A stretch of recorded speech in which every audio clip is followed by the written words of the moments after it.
Քանի որ արդեն մոտենում է ձմեռը, ցրտերը,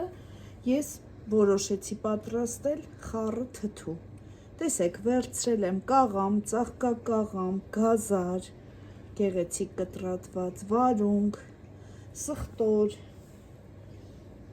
դնելու եմ վրայից թարմ սամիտ և աղաջուրը վերցնելու եմ 1 լիտր ջրին, մոտ 2 ճաշի գթալ, լավ ճաշի գթալ խոշոր աղ, բացելու եմ նախօրոք, լավ ծանրության տակ, լցնելու եմ աղաջուրը և թողնելու եմ սենյակում։ Այսքան ուղղակի ուզում էի ցույց տայի խառը թթուն, ինչպես եմ պատրաստում։ Եվ չեմ կտրատում շատ մանր, տեսեք ինչ չափերի է, այսպես ավելի գեղեցիկ է ստացվում։ Այսքանը դուք էլ պատրաստեք, բարի ախորժակ, ցտեսություն։